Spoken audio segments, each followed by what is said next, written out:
From Isaiah chapter 62.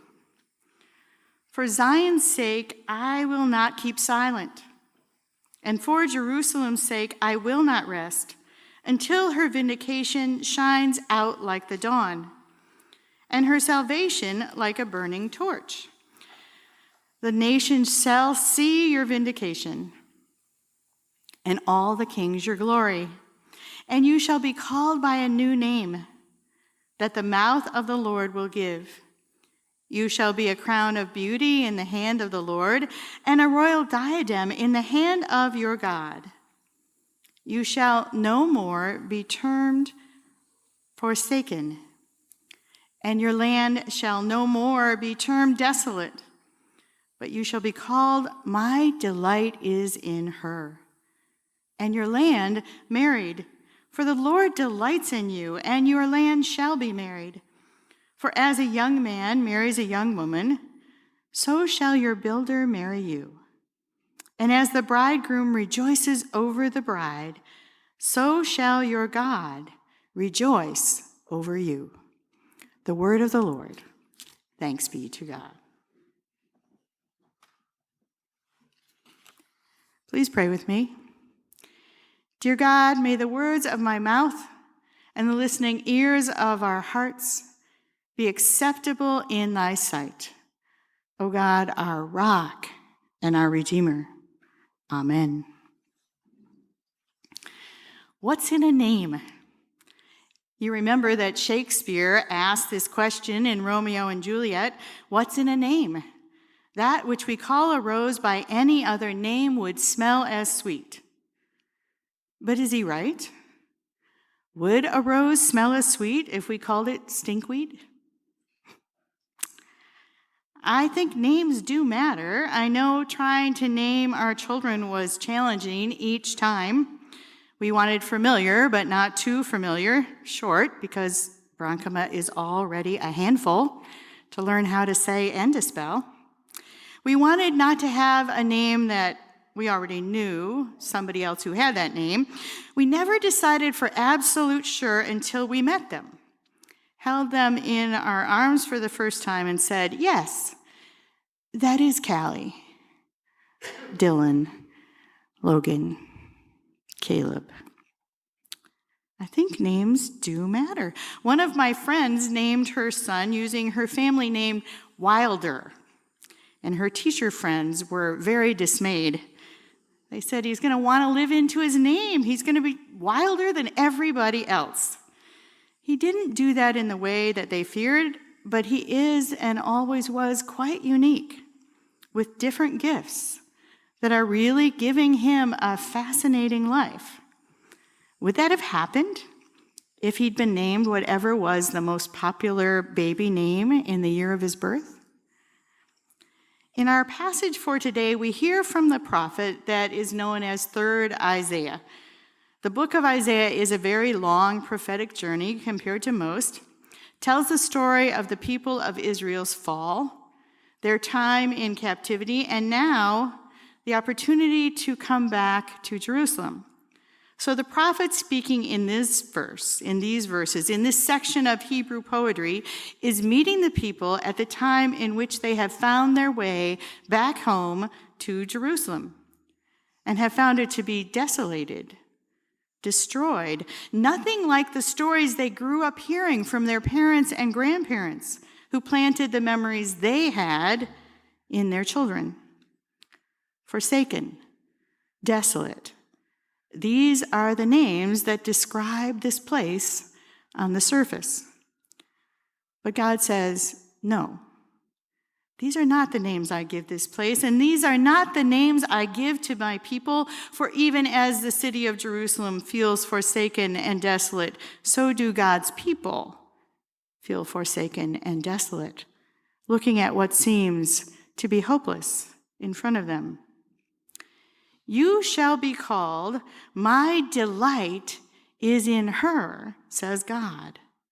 The land shall be called married, for God rejoices in you, just as the bridegroom rejoices in the bride. Names matter, when given by God. Even in the face of evidence that says the truth would name them forsaken and desolate, God is telling the people it is time to embrace the name that they are given by God. As I was hearing the forecast for snow this weekend, I was remembering a really special moment in my life when God seemed to have given me a different name. When I served as pastor in Sussex, New Jersey, more than 20 years ago, it was my very first Sunday, and the literal blizzard of the century arrived. Not before church, so people came, but we rushed them out the door to get them home. And then for 3 days, no one was allowed to drive on the roads. There were the snow was this deep. The second day in, I got word that a 93-year-old woman in our congregation was in a hospital, which was about a half a mile from my house. And it felt like it was safe enough at that point, not to drive, but to walk. So I walked over and I met her and visited with her and walked back with no mishap. A few days later, I went again to the hospital and her daughter was there. And her daughter said, "Did you come before?" I said, "Yes." She said, "Well, my mom said someone came to see me. Her name was Springtime."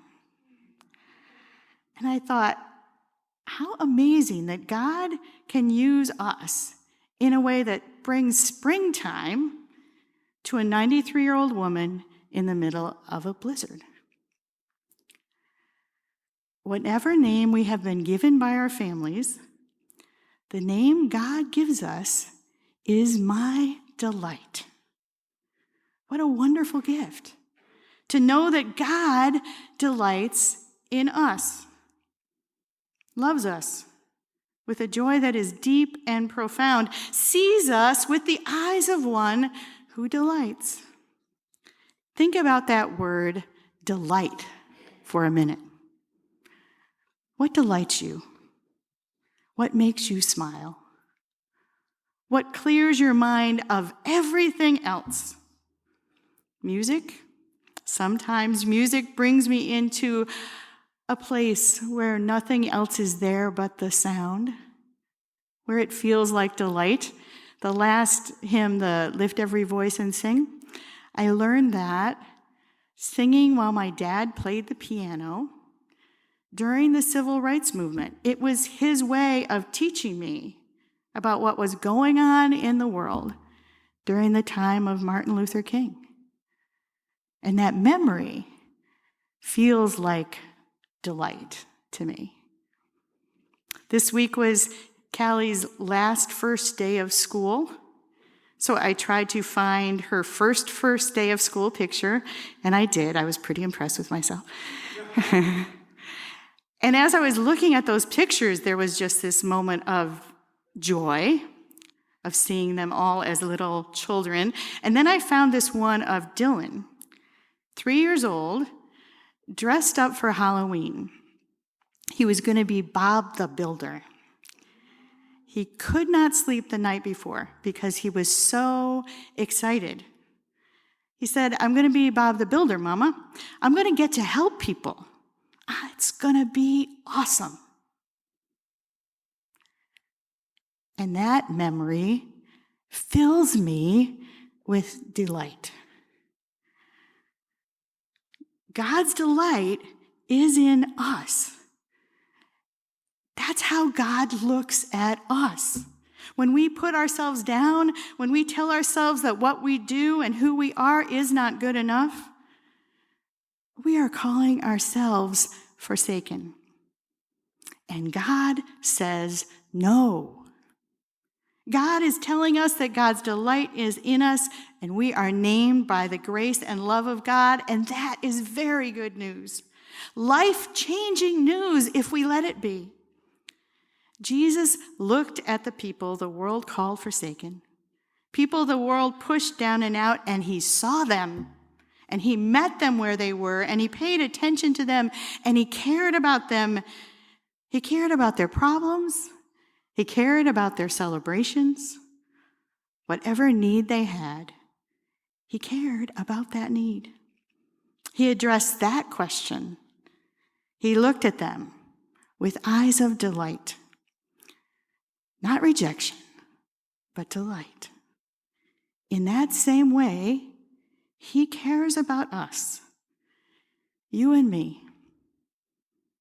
He asks us to be present with him, to care about ourselves as he does, to let ourselves delight in the light that has been planted in our life.